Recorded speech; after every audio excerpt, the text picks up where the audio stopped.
They say the only thing more dangerous than a mafia boss is the woman who taught him how to bleed. For 6 months, Nyah Vale wore the crown of the 7 stars circle like it was forged for her, standing side by side with Han Dae-Ryul. But on the eve of their first wedding anniversary, the trap didn't come from an enemy's gun. It came in a white envelope containing a single lock of hair and a photo of a child with Dae-Ryul's eyes. Nyah thought she had secured her place at the table, but she was about to learn that in the underworld, the past never stays buried. It just waits for you to get comfortable before it pulls you into the grave. The queen was ready for war, but she wasn't ready for a truth that could break her heart more than any divorce ever could. Before we begin, please hit that like button and comment with your city so I can see how far this story travels. Now, let's dive in. The Grand Hyatt Ballroom was a cathedral of light and sound, a shimmering testament to the new era of the 7 stars circle.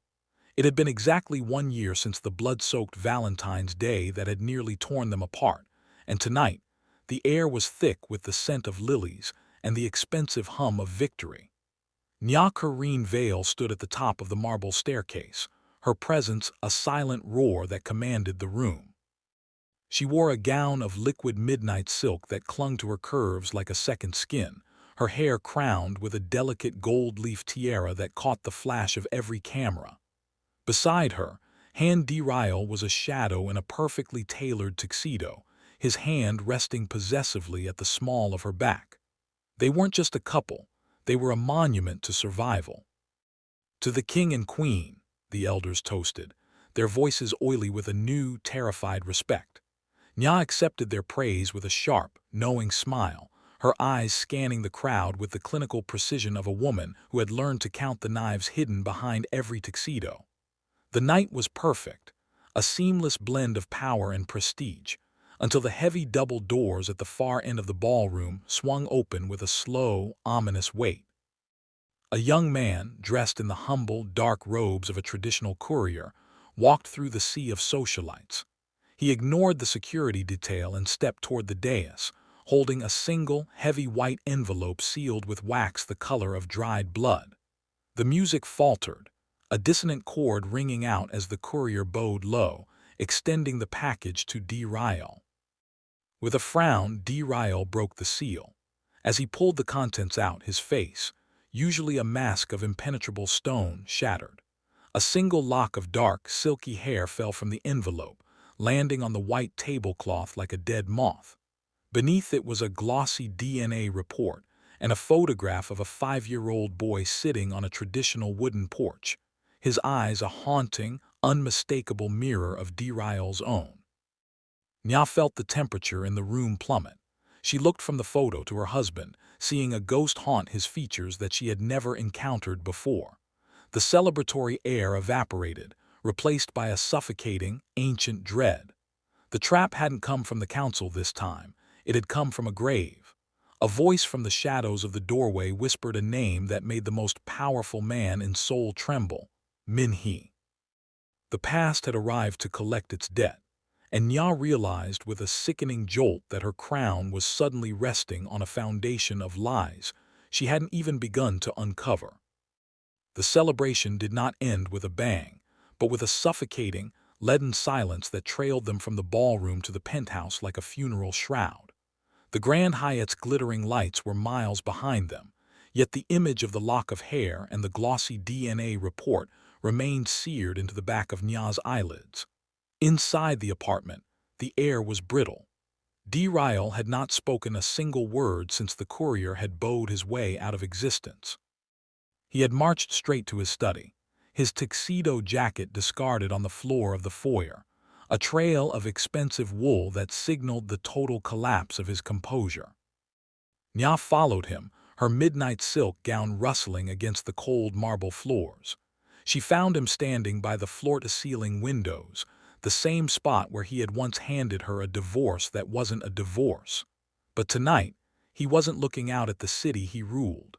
He was staring down at the photograph clutched in his trembling hand. Under the harsh, recessed lighting of the study, the boy in the picture looked back at them with a haunting familiarity. The same high cheekbones, the same defiant set to the jaw, and eyes that held the weight of 1,000 secrets. "How long?" Nyah's voice was a low, dangerous rasp that cut through the silence. Dae-Ryul didn't turn. His shoulders, usually broad and unshakable, were hunched as if under the weight of a physical blow. The silence stretched, becoming a wall of ice between them. It was a return to the silent room of their past, a regression that made Nyah's blood run cold. She had fought too hard for her seat at his table to be shut out by a ghost now. "I didn't know," he finally whispered, his voice so thin it barely reached her. He turned slowly, his face drained of color, his eyes hollowed out by a visceral, ancient shock. "Minhi. She was gone. Before the circle took everything, before I became what I am. I was told she died in the purge of the northern factions." Nyah stepped closer, the gold-leaf tiara on her head feeling like a crown of thorns. She reached out, snatching the photo from his hand. Up close, the resemblance was undeniable. The boy was roughly 5 years old, tucked away on a rustic porch in a part of the country where the 7 stars' reach was supposed to be absolute. "And now she's back," Nyah countered, her eyes searching his for a lie she prayed she wouldn't find. "Back with a child who has your blood and a threat that could dismantle everything we've built. Do you realize what the council will do when they find out the king has a vulnerable heir out in the wild?" Dae-Ryul didn't answer. He simply looked at Nyah, and for the first time in a year she saw fear in him, not for his own life, but for the impossible choice that was forming in the shadows. The partnership they had signed in blood felt suddenly fragile, a glass palace under siege. As he turned his gaze back to the dark horizon, Nyah realized that the man she loved was already drifting back into the deep, cold ocean of his secrets, leaving her standing alone on the shore of their shared empire. Nyah did not wait for the dawn to bring her answers. While Dae-Ryul remained paralyzed by the window, a statue of grief and regret, she shed her midnight silk gown and donned a tactile, charcoal-colored tactical suit that allowed her to move like a shadow through the silent penthouse. She descended to the private morgue in the sub-basement of their headquarters, a place where the syndicate's secrets were buried in stainless steel drawers. The courier from the gala had not survived his delivery. Kim's men had been efficient, perhaps too efficient. Nyah pulled back the heavy plastic sheet covering the young man's body. The clinical glow of the overhead LED lights drained the room of warmth, reflecting off the cold surfaces. She began her examination not with fear, but with the cold, calculating focus of a woman who had once dismantled a financial empire with a few keystrokes. She found what she was looking for on the inside of the courier's left wrist. It was a tattoo, small but intricate, hidden beneath the skin's surface with UV-reactive ink that only bloomed under a forensic light.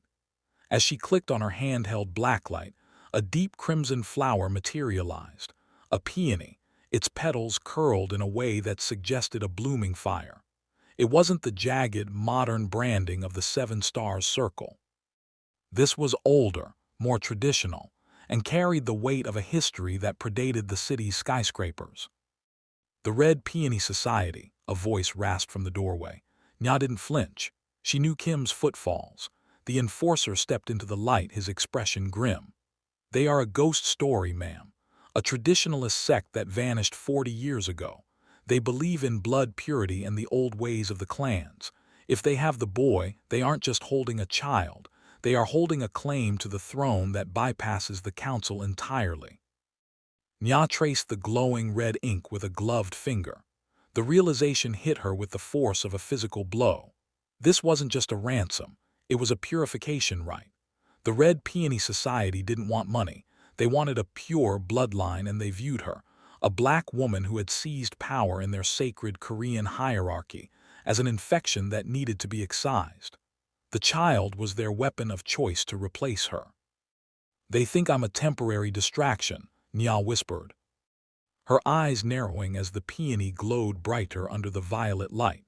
"They think they can use a 5-year-old's eyes to make Dae-Ryul flinch." She turned to Kim, her face set in a mask of lethal determination. "Find out where the society's old guard meets. If they want to play with ghosts, I'll show them that I'm the one who haunts this city now." She left the morgue with a new kind of fire in her veins. Dae-Ryul was mourning a past he thought was dead, but Nyah was already preparing for a future that required her to be more ruthless than the monsters under the bed. The red peony had bloomed in her garden, but she was going to make sure she was the one who tore it out by the roots. The coldness of the bed was what woke her. It was a hollow, biting chill that seeped into her bones, signaling that the space beside her had been empty for hours. Nyah reached out a hand, her fingers brushing against the silk sheets of the expansive California king bed, finding only the lingering scent of sandalwood and the ghost of a presence that had already fled. In the pale, pre-dawn light filtering through the penthouse windows, the room looked like a mausoleum of their shared life. She didn't call his name. She knew better. Dae-Ryul did not linger in the hallways when he was retreating into himself. He became a phantom, slipping through the cracks of his own empire. But as she sat up, her dark curls cascading over her shoulders and her eyes sharp with a sudden, icy clarity, Nyah felt a surge of familiar fury. He was doing it again. He was reverting to the man who thought isolation was a shield, trying to protect her by leaving her in the dark. "Not this time," she whispered to the empty room. She threw back the duvet and moved with purpose, her bare feet silent on the heated marble floors. She didn't head for the kitchen or the closet. She went straight to the secondary study, the one that housed her private servers, the digital heart of her power. She shed her silk nightgown and pulled on a heavy black cashmere robe, the weight of it grounding her. As she sat before the array of monitors, the blue light washed over her face, turning her skin to polished obsidian.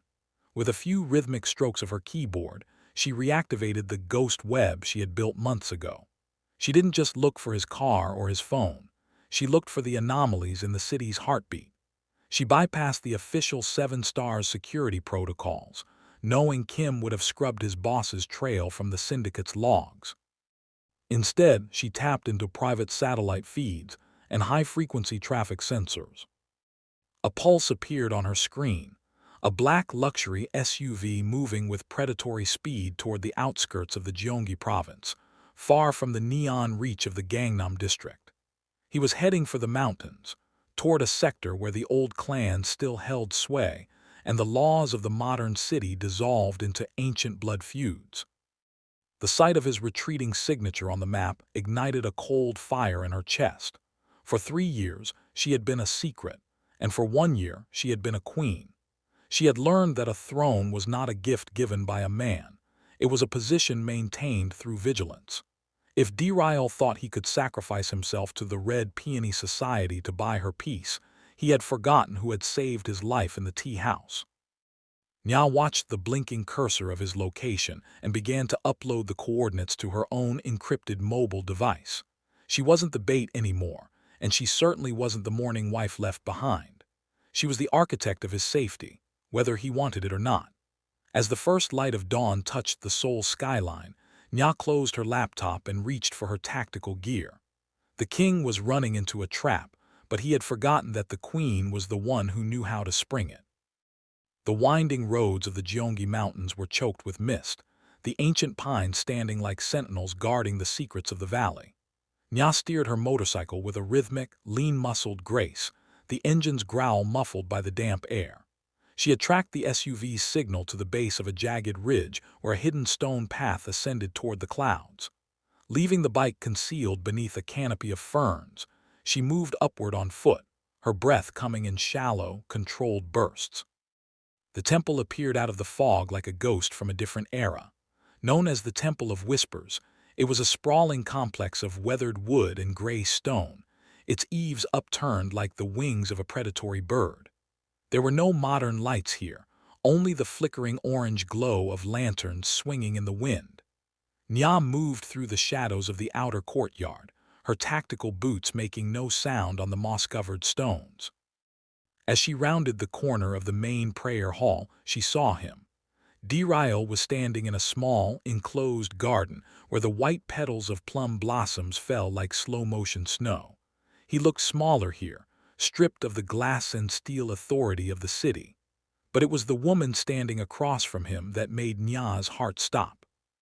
She was ethereal, a vision of traditional Korean beauty dressed in a pale, ivory hanbok that seemed to catch the moonlight. Her hair was pulled back into a severe, elegant bun held by a jade pin, the mark of a woman of high standing. This was not a modern assassin or a syndicate soldier. This was Minhi. Nyah watched from the darkness of a stone archway, her hand instinctively resting on the hilt of the blade at her thigh.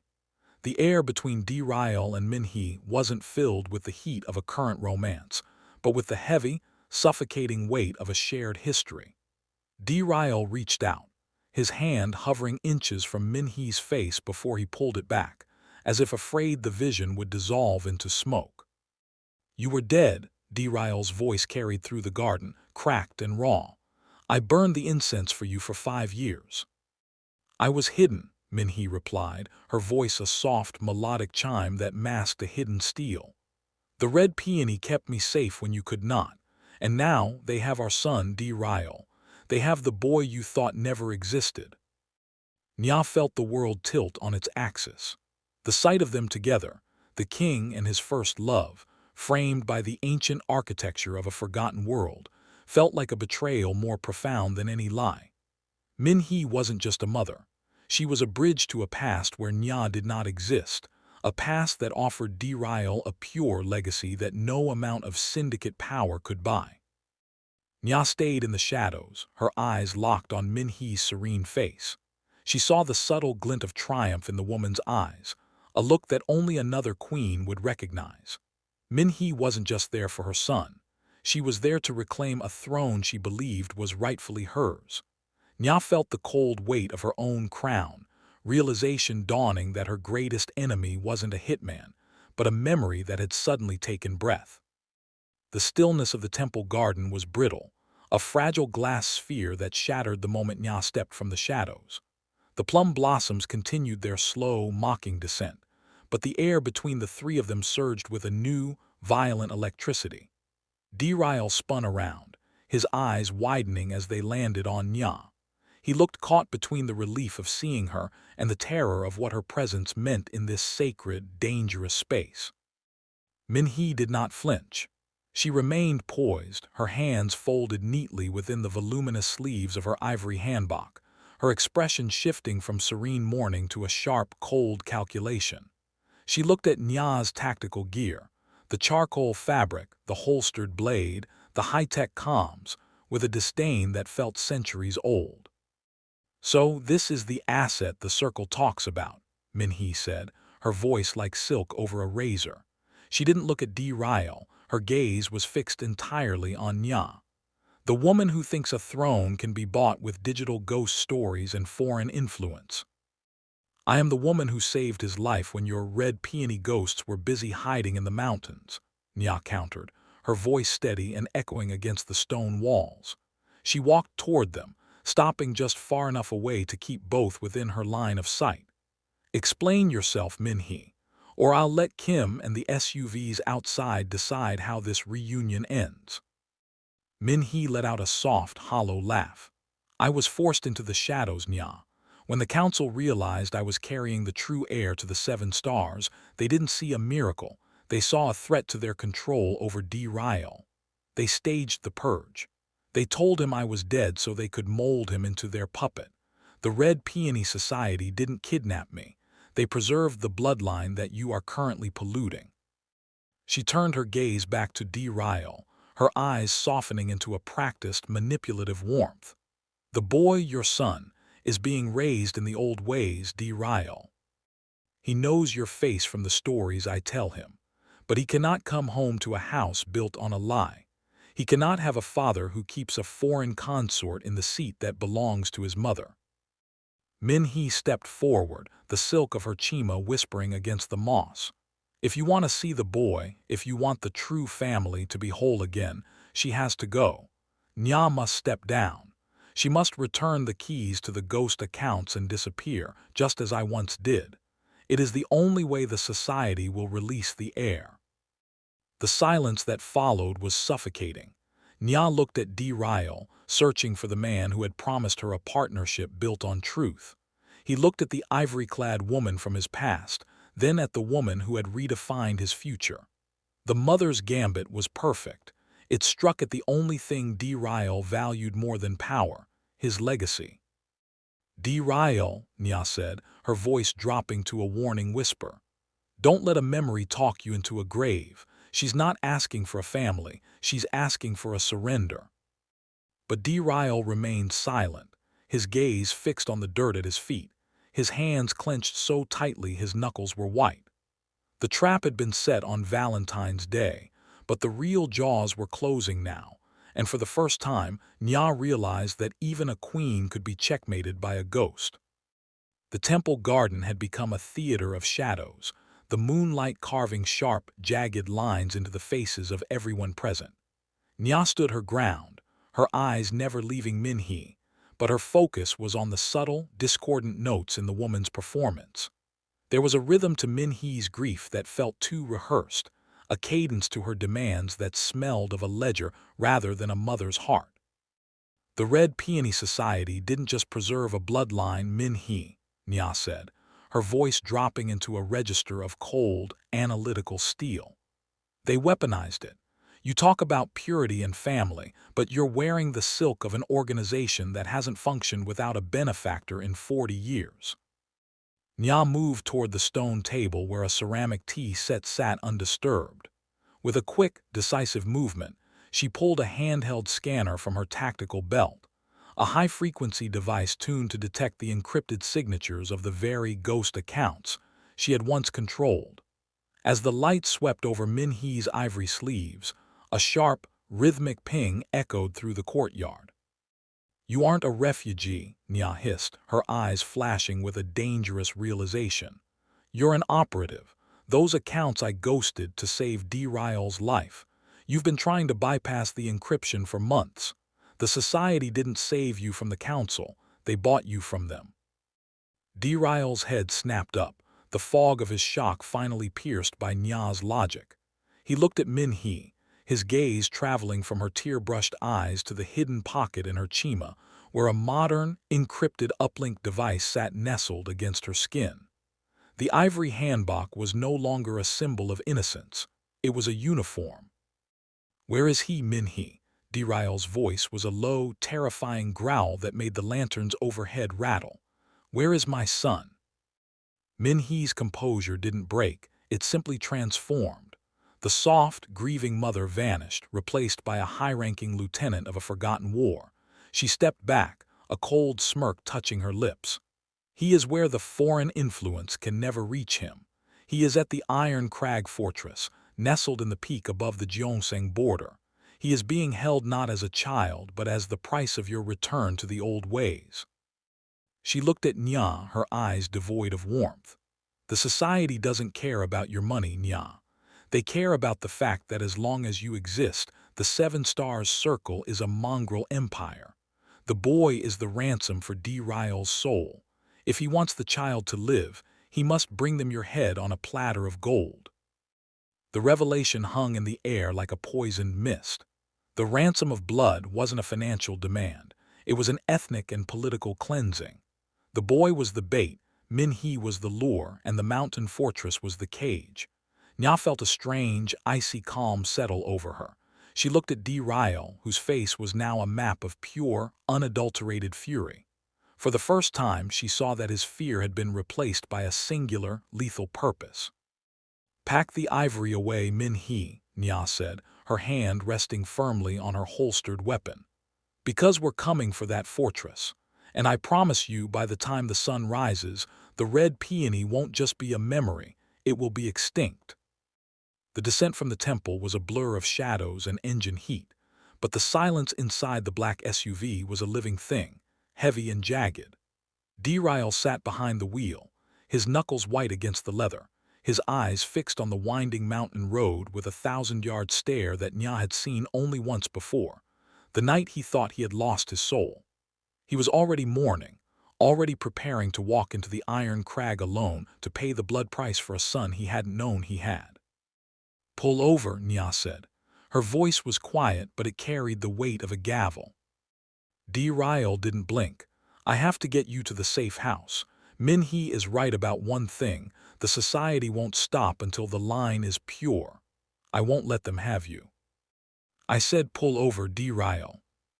He slammed on the brakes, the tires screaming against the gravel of a deserted lookout point.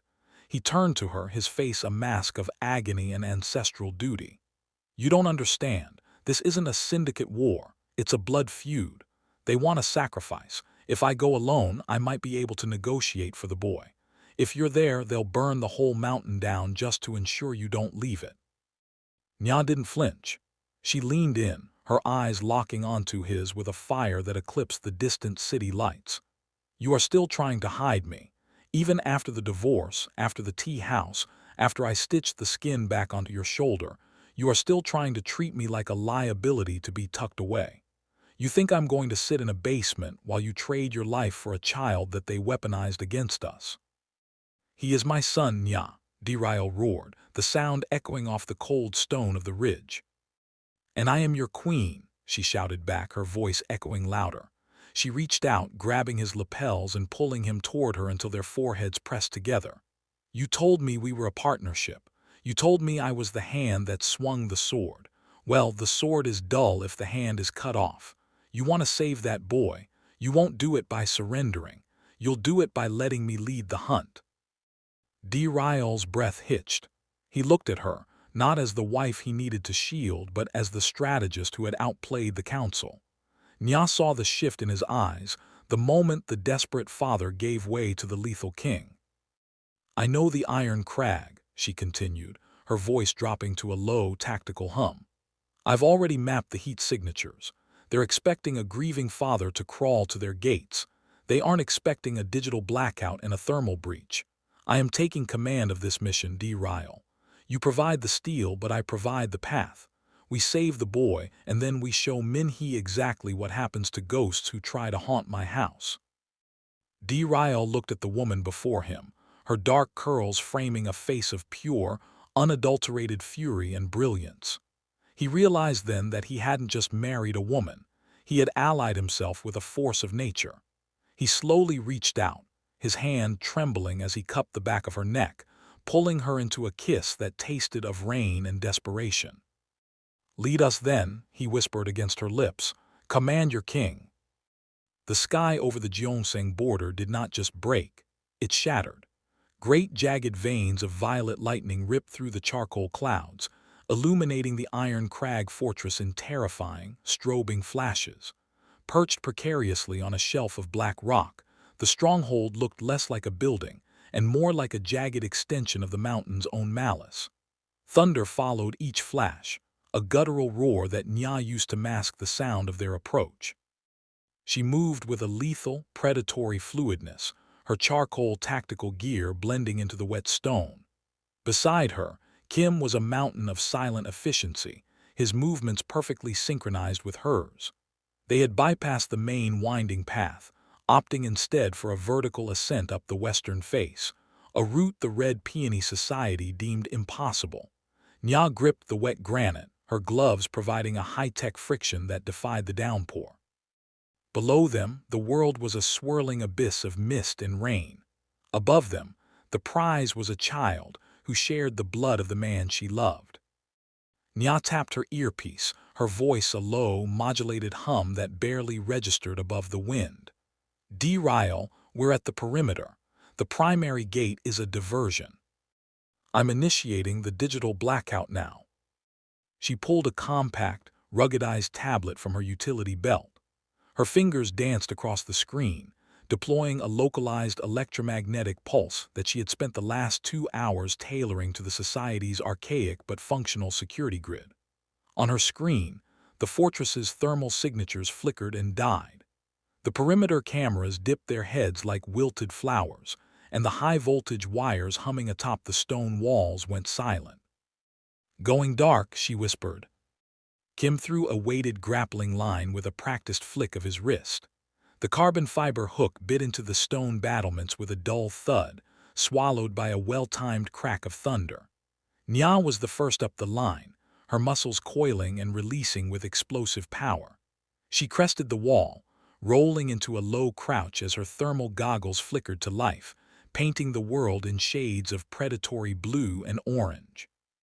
The courtyard was a labyrinth of traditional wooden corridors and stone gardens, now populated by guards in dark robes who were frantically checking their dead radios. They were warriors of a bygone era, trained in the old ways, and they were utterly unprepared for the ghost in their machine.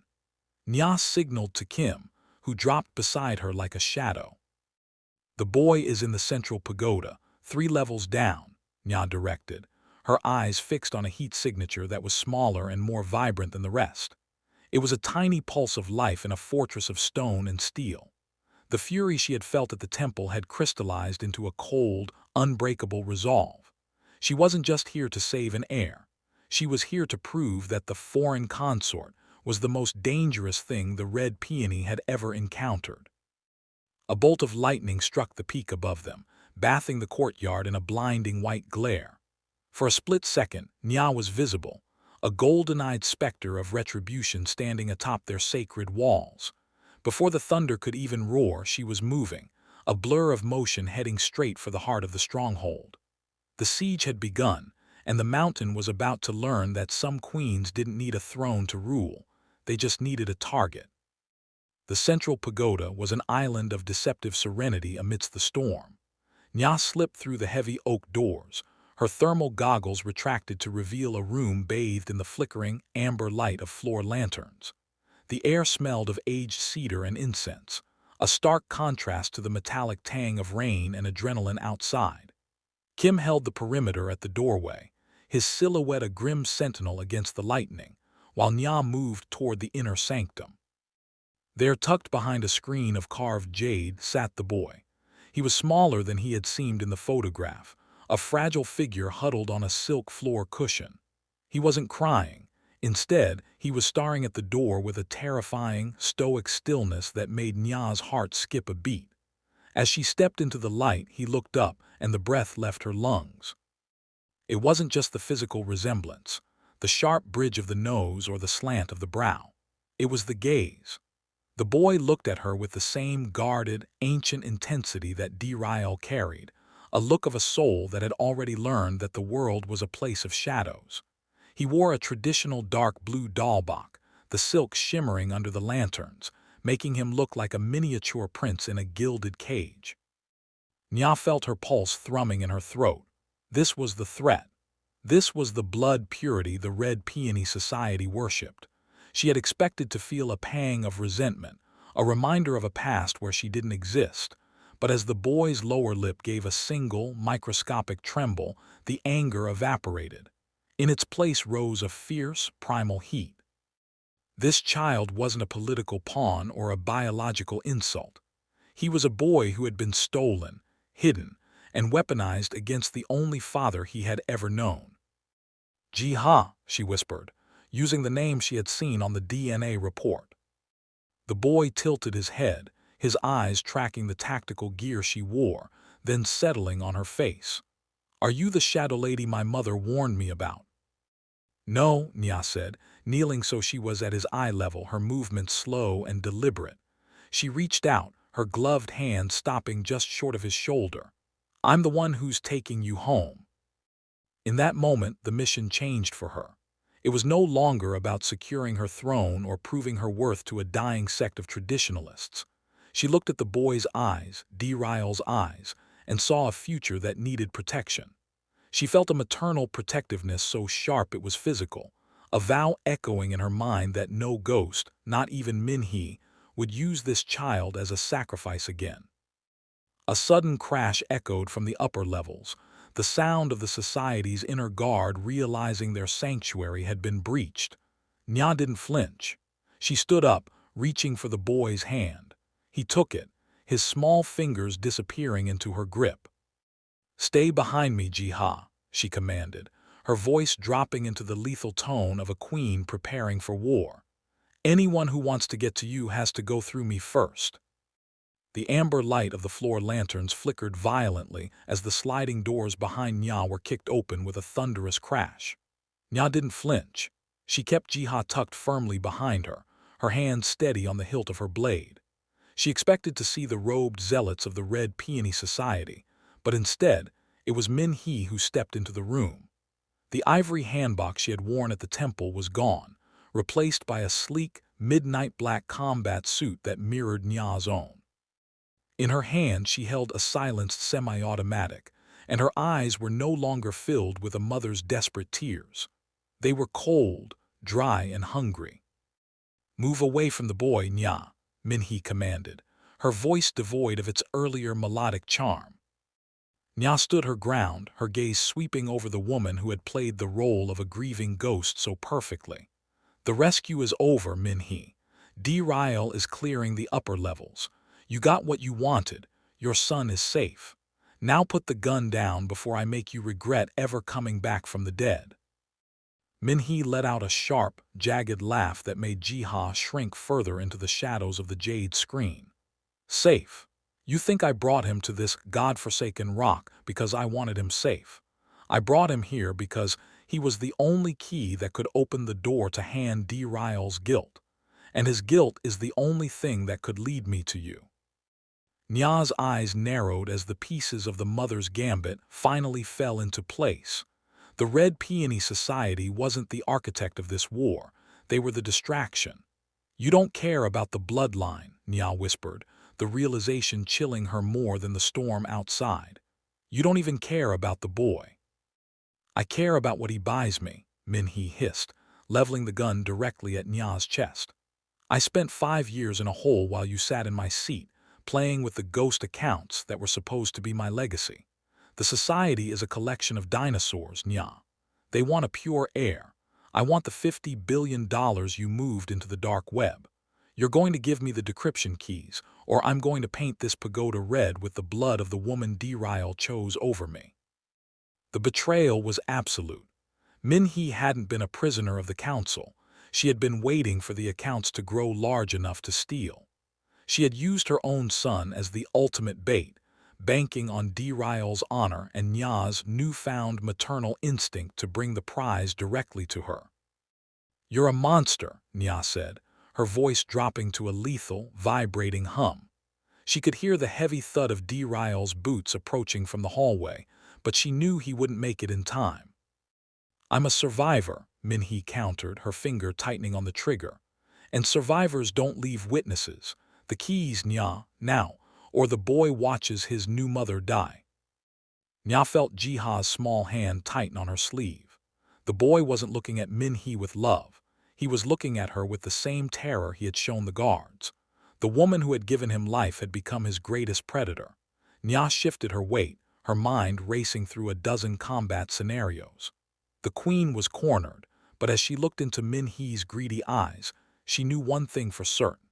She would burn every cent of those billions before she let this ghost touch a single hair on Jiha's head. The heavy oak doors groaned on their hinges as Dae-Ryul surged into the room, his black tuxedo shirt torn and stained with the soot of the battle he had just fought through the upper levels. He came to a staggering halt, his chest heaving, his weapon raised. The scene before him was a nightmare carved from silk and shadow. Nyah, his partner and his queen, stood like a shield in front of the son he had only just found. While Minhi, the woman he had mourned for 5 years, held a gun to Nyah's heart. "Dae-Ryul, stop," Minhi cried out, her voice shifting back into that practiced melodic tremor. "She's trying to take him. She wants to use Jiha to control the accounts. Come to me, Dae-Ryul. Save our son from this stranger." Dae-Ryul's gaze darted between them, the barrel of his gun wavering in the amber light. The air in the pagoda felt like it was being sucked out by a vacuum. On one side stood the mother of his child, the ghost of a soft, untainted past he had once cherished.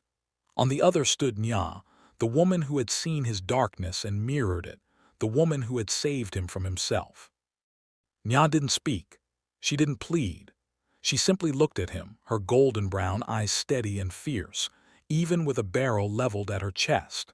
She saw the hesitation in his hands, the momentary fracture in his resolve as the weight of his pure, bloodline warred with the reality of the woman who currently held his son's hand. Dae-Ryul, choose, Minhi screamed, her finger tightening on the trigger, her mask finally slipping to reveal the greed beneath. End this foreign infection and let us be a family again. The hesitation lasted only a heartbeat, but in the world of the Seven Stars Circle, a heartbeat was an eternity. Dae-Ryul's eyes clouded with an agonizing indecision, his past pulling at his soul with the strength of a tidal wave. He looked at Nyah, then at Minhi, his weapon dipping just an inch. Nyah didn't wait for him to find his footing. She saw the flicker of madness in Minhi's eyes and knew that Dae-Ryul was too paralyzed by the ghost of his first love to act in time. She didn't scream for him to shoot.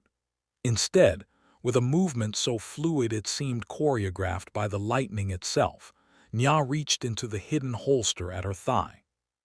She didn't aim for the shoulder or the leg, she aimed for the threat. The crack of Nyah's suppressed weapon was a dull thud against the roar of the thunder. A single, precise hole appeared in the center of Minhi's forehead. The woman who had been his past froze, her eyes widening in a final, silent shock, before she collapsed backward like a puppet with its strings cut. Her gun clattered harmlessly onto the tatami mats. The silence that followed was absolute. Dae-Ryul dropped his weapon, his knees hitting the floor as he looked at the body of the woman he had once loved. Nyah stood over them both, her gun still raised, her breathing shallow but controlled. She didn't look at the dead, she looked at the living. She reached back and pulled Nyah into her side, shielding his eyes from the carnage. The choice was already made, Dae-Ryul, Nyah said, her voice a cold, vibrating chime of authority. She wasn't your past, she was just another trap, and I am the only one who is going to lead you out of it. The crack of the gunshot that ended Minhi's life was still echoing through the rafters when the fortress itself seemed to scream in response. Outside, the rhythmic tolling of a bronze bell shattered the mountain silence, a signal that the sanctuary had been desecrated and their leader had fallen. The Red Peony Society was no longer a collection of traditionalists. They were a hive of stirred hornets, and their buzzing was the sound of steel drawing against leather. "They're coming," Kim's voice crackled over the comms, punctuated by the staccato rhythm of his own weapon from the corridor. "The inner sanctum is compromised. We have 60 seconds before they swarm." Dae-Ryul surged to his feet, the devastation in his eyes hardening into a familiar, lethal frost. He didn't look at Minhi's body, he looked at Nyah. He saw her standing over Nyah, her gun raised, her posture unyielding. In the strobe light flashes of lightning from the open doors, she looked like a goddess of war carved from the very obsidian of the mountain. Without a word, he stepped to her side, his shoulder brushing hers, a silent vow of realignment. "Nyah, stay low. Hold onto my belt and do not let go," Nyah commanded, her voice a calm anchor in the rising chaos. The boy nodded, his face pale but his eyes reflecting her own iron resolve.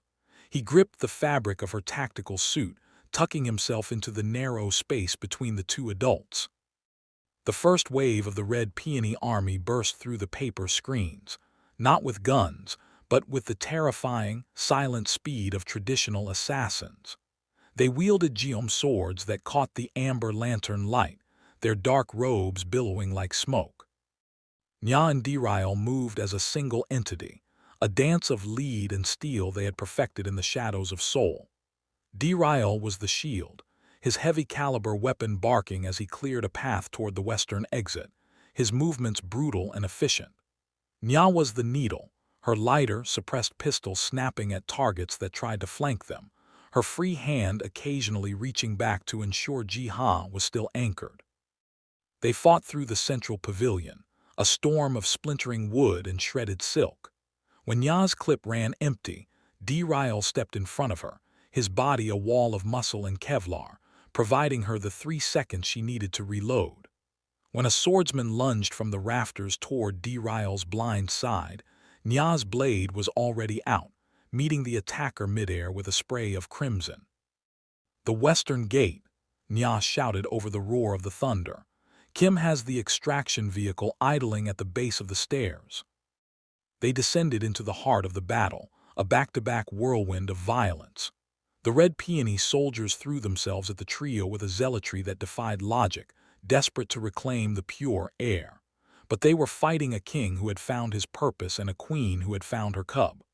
As they reached the rain-slicked battlements, the lightning illuminated the path ahead, a descent into a sea of enemies, but for the first time since the gala, they weren't fighting each other. They were a dynasty under fire, and the mountain was learning that blood was only as strong as the hand that protected it. The transition from the blood-stained stones of the Iron Crag to the polished marble of the Seven Stars corporate headquarters was a blur of high-altitude extraction and cold, calculated planning.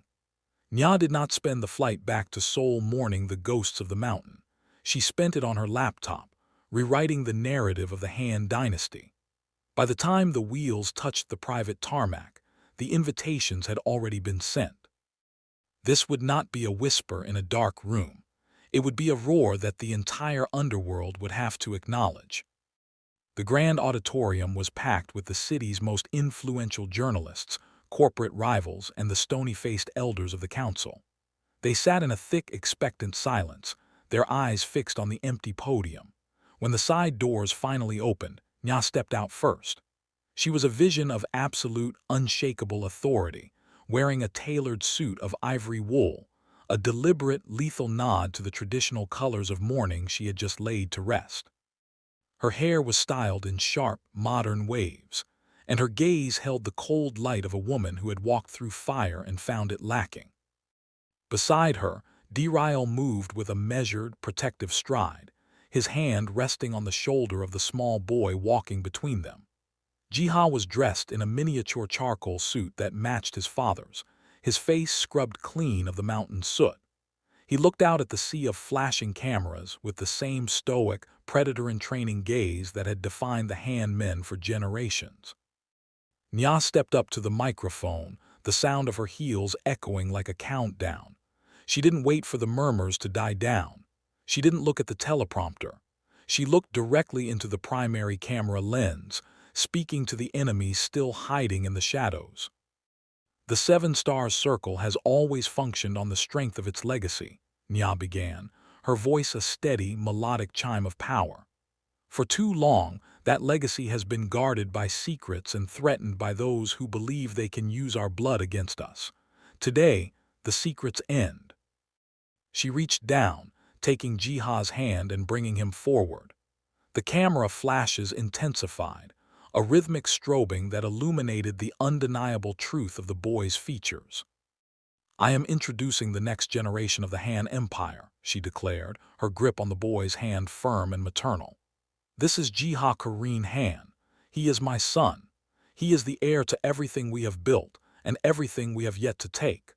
Let it be known that any hand raised against him is a hand raised against me.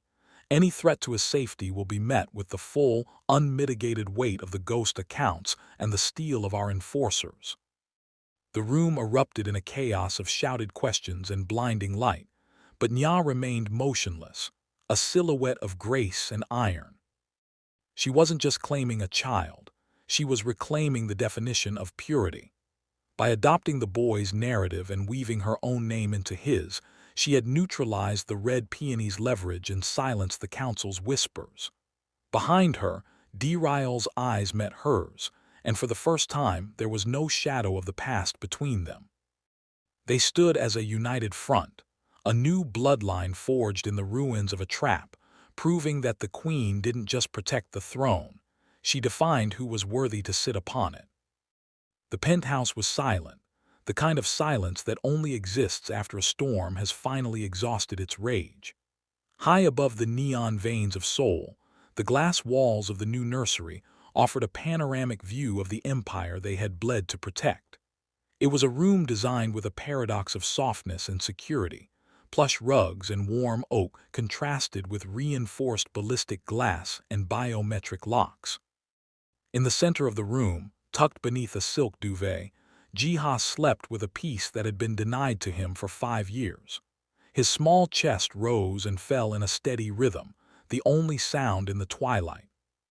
Nyah stood by the crib, her ivory suit jacket discarded, the sleeves of her silk blouse pushed up to reveal the faint, fatting bruises from the mountain climb.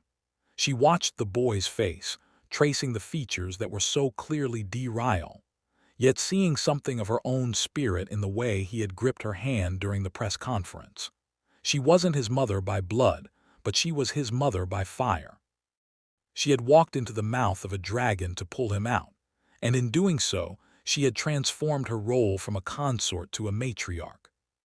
A soft footfall signaled Dae-Ryul's arrival. He didn't approach like a king tonight. He approached like a man who had finally found home. He stopped behind her, his arms wrapping around her waist, pulling her back against the solid warmth of his chest. He rested his chin on her shoulder, his gaze fixing on the sleeping boy. "The council has gone quiet," Dae-Ryul whispered, his voice vibrating through her. "The Red Peony remnants are being purged as we speak. You didn't just save him, Nyah, you made us untouchable. By claiming him as yours, you've rewritten the law of the circle." Nyah leaned her head back against his shoulder, closing her eyes for a brief, rare moment of rest. They wanted a blood feud, Dae-Ryul. They wanted to use the past to burn down the future. But they forgot that fire doesn't just destroy, it forges. She turned in his arms, her hands coming up to rest on his chest, feeling the steady, powerful thrum of his heart. The divorce papers, the betrayals, and the ghosts of the mountain were all ash now. They were no longer just two people bound by a contract of survival or a shared enemy. They were the founders of something larger, a dynasty built on choice rather than chance, and on a love that had proven itself more lethal than any weapon in their arsenal. "He will be a better man than I was," Dae-Ryul said, looking back at his son, "because he will have a queen to teach him how to rule with more than just fear." Nyah smiled, a sharp, beautiful expression that held the promise of 1,000 victories to come. She looked out at the city below, at the millions of lights that represented the lives they now controlled. The trap had been set on a Valentine's Day a year ago, intended to break them. Instead, it had forced them to build a fortress that no one could breach. "We aren't just surviving anymore, Dae-Ryul," Nyah said, her voice a low, commanding promise. "We are building a world."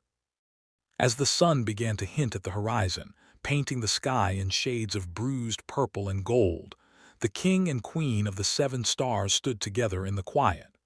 The war was over, but their reign, a dynasty of fire and iron, was only just beginning. I hope you enjoyed this journey with Nyah and Dae-Ryul. Please like and subscribe to see more stories like this. See you in my next video.